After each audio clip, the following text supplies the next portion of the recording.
Hey everyone. In today's lesson, we're going to be doing something that most people, from what I've heard, don't do in their trigonometry classes. And so I think it'll be an advantage to you if we cover it, because I find that this has been possibly the most useful thing, aside from actually learning what all of these things mean. This has been the most useful thing in the remainder of my high school math and university math classes and physics classes and all of that. So what we're going to be doing is we're going to be filling out this table of trig functions. So basically it's the standard trigonometric functions right here: sine theta, cosine theta, and tangent theta, and then the inverse ones, if you remember, cosecant theta, which, if you've forgotten, cosecant theta is just 1 over sine theta. Secant theta is 1 over cosine of theta, and then cotangent is just 1 over tan theta. Alright, so basically these three down here, cosecant, secant, and cotangent, are just the upside down versions of sine, cosine, and tangent. Hopefully you remember that. You won't use those ones at the bottom very often, but it's just for the sake of completeness of this table. It's useful to have sine, cosine, tangent, but also to know how to get it for cosecant, secant, and cotangent. So the thing that we're trying to get from this is, we know what those functions are, but what we're going to do is we're going to have this row, sine theta, for 5 specific values of theta, 5 specific types of angles. So we've got a 0-degree angle, a 30-degree angle, 45, 60, and 90. So to give you a rough idea, they look something like this. 0 degrees is just a line, 30 degrees maybe looks like that, 45 degrees like that, 60 degrees, I can't really see how this is going, 60 degrees, and then 90 degrees. So that's basically what the angles look like, and for these particular numbers, the answers are fairly simple. They're not like the nicest of numbers, not all of them at least, but they're simpler than the answers that you would get if you plugged in, 35 degrees. Sine 30 gives you an easier answer, and sine 45 gives you an easier answer than numbers like 35 or 50 or 75. All right, so we're going to be working with these, and you're actually in your next class, so you should be watching this on Thursday, May 9th. So you will be having a quiz on this on Tuesday, May 14th. Okay, so in your next math class, you'll be having a quiz on this table. Now, when I did this table in school, we had a quiz on it, but we only had 60 seconds to fill out this table. Now, I'm going to show you how easy it is to do that, but I'm going to give you a longer period of time. I'll give you 5 or 10 or 15 minutes as you feel necessary, but no more than 15 minutes, definitely. I mean, really, it should be 5 minutes, but I'll give you guys more time for that. So what we're going to do is we're going to go through and fill this out, and I'm going to tell you how to be able to fill it out faster and faster. Okay? So we're going to start with sine theta. So we're going to figure out what sine 0, 30, 45, 60, and 90 are. And when I say figure out, I don't actually mean figure out. I'm going to tell you these 5 values, and you need to commit these 5 to memory. Okay, so sine of 0 degrees is 0. Okay, and if you want to see why, I'll explain why up here. If you've got a triangle like this, let me make this a little bit bigger. If you've got a triangle like this with a right angle in this corner, then if your angle theta is over here, this over here is your opposite side, right? It's on the opposite side. We should be familiar with this by now. If this angle is 0, this side is getting closer and closer and closer. So the hypotenuse is shrinking closer and closer and closer towards the side at the base. So in other words, as this angle gets closer to 0, the triangle starts to look shorter. So this is our angle theta here. all I've done is I've made it smaller. If you make it smaller and smaller and smaller, this side right here gets really, really, really, really, really small. Now, if your angle theta is 0, then basically what you have is you've got a triangle. I can't make this 0, but if I make this, let's say, 1 instead of 0, then you can see that this side over here, the opposite side of the triangle, is incredibly small. And you can see that if I make this just a little bit smaller and make the angle 0 degrees, the length of this side will be 0. You don't have a triangle, you have a line basically with a height of 0. So your opposite over adjacent is going to be 0 over some number. We don't care what the number is. 0 divided by anything is going to be 0. So sine of 0 degrees is 0 for that reason. And if you want an explanation for any of the other numbers, I'll be happy to explain those. But you can apply the same principle to the rest of the zeros and the rest of and all of the 90s. All right, so sine of 0 degrees is 0. Sine of 30 degrees is 1/2. Okay, so if you plug in sine 30 into your calculator, if it spits out fractions, it'll show you 1/2. If it spits out decimals, it'll say 0.5. Now, sine of 45 degrees is 1 over the square root of 2.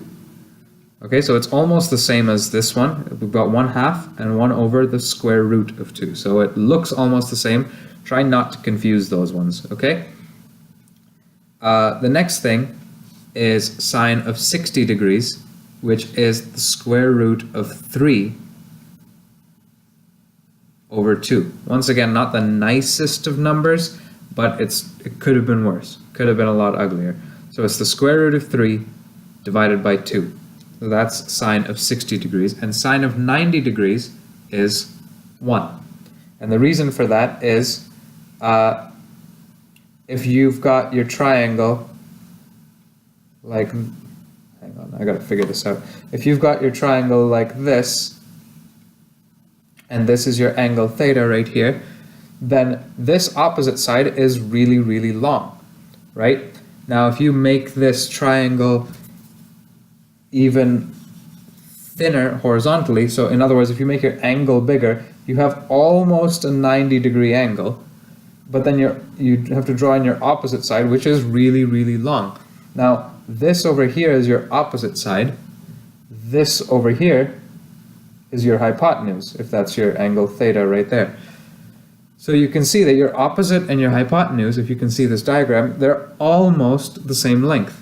And if I make the angle just a little bit bigger until I get to 90 degrees, the two of them will actually have the same length. So when you do the sine ratio, it's the length of the opposite side divided by the length of the hypotenuse.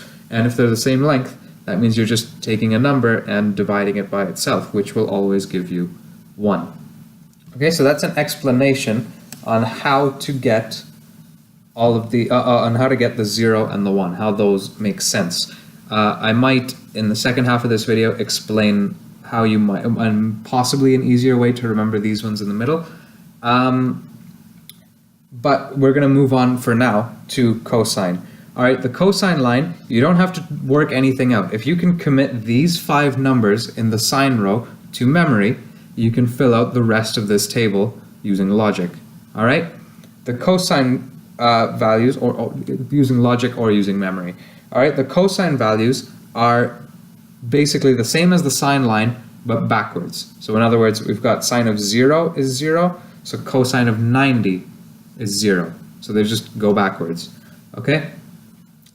Cosine of 60 degrees is just going to be the, we're just going to continue in the sine line, but backwards. So we started with 0, and then we had a half. So from here, we've got 0 at the end, so we're going to have 1/2 here.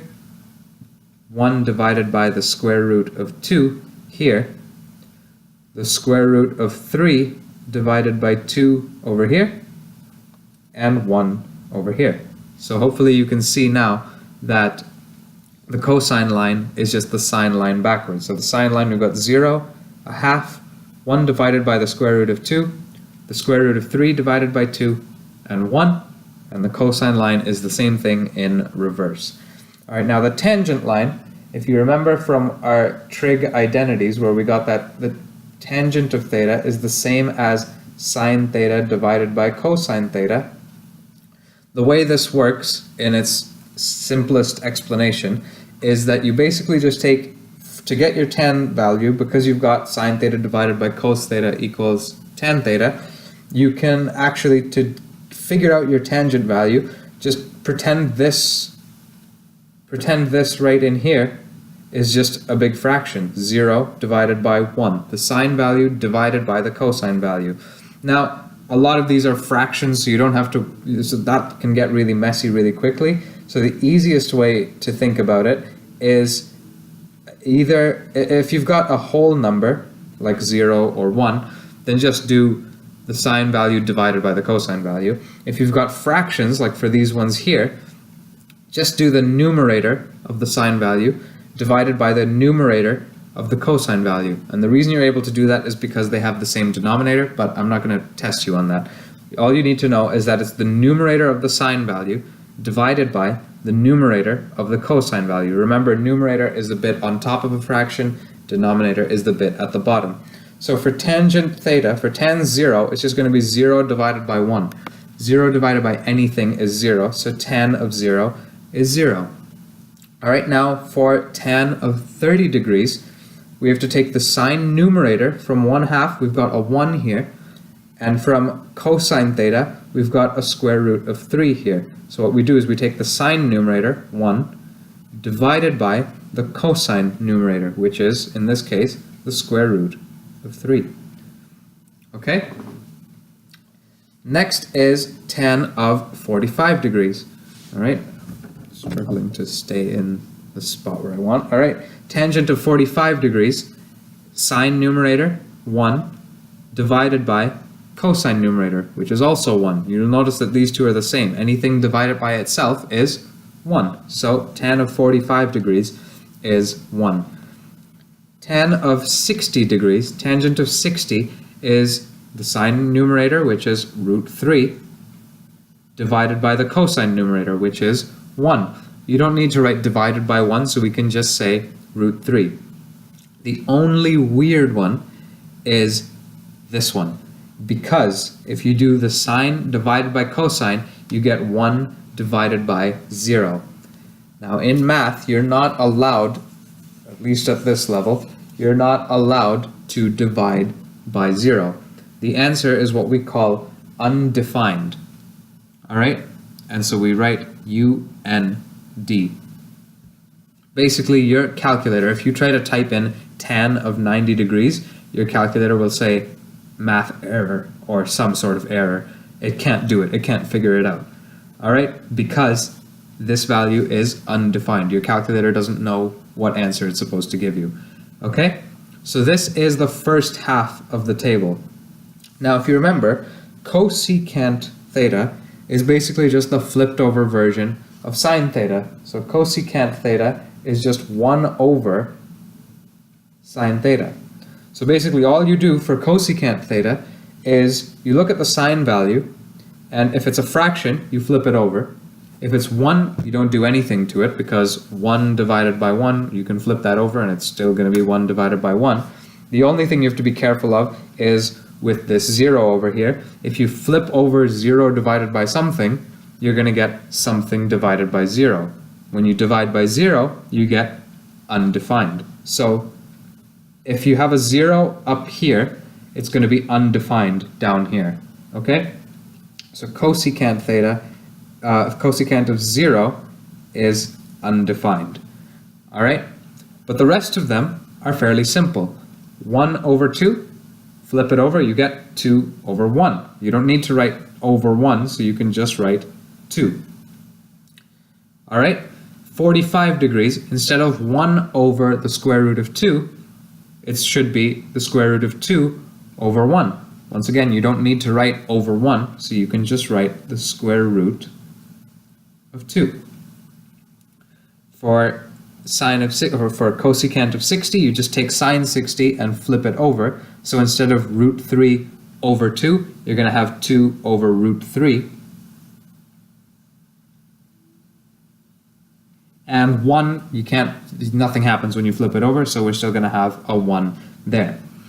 Now from this line, there's two options. For secant theta is just the cosine line flipped over, or it's the cosecant line backwards, because the cosine line was sine backwards. So these two are related to each other because they're related to sine and cosine, which are related to each other. So these two are also related to each other, and the secant theta line is just the cosecant theta line backwards. So we had undefined at the beginning in the cosecant line, so we're going to have undefined at the end in the secant line.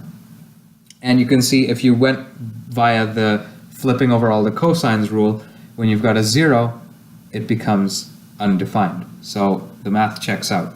Now if we just keep going, instead of having 2 root 2, 2 over root 3, we're just going to go backwards. So the 2 will be over there, the root 2 will be here, and 2 over root 3 will go here. All right, and then the last one is just the 1. You can flip over a 1, doesn't do anything from cosine of 0, but we're just going backwards from the cosecant theta line, so you just put the 1 right there. All right, the last one is cotangent, and there are, again, 2 ways to do it. You could try to do it using the cosecant and the secant lines, but you've got some undefineds here and it doesn't look very nice. So the easiest thing to do is just take the tan line and just flip it over. All right, because cotangent of theta is 1 over tangent theta. It's just the tan line flipped over. So when you've got a 0 and you flip it over, you get undefined. So we've got another undefined one down there.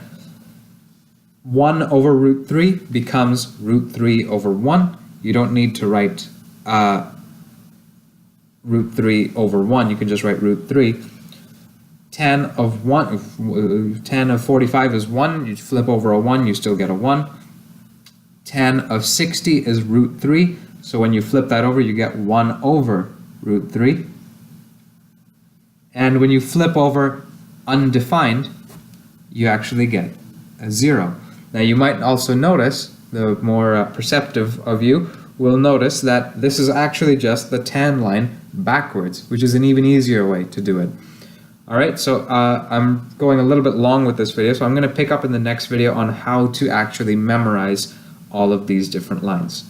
Alright, if you have any questions, let me know, but otherwise sit tight for part 2.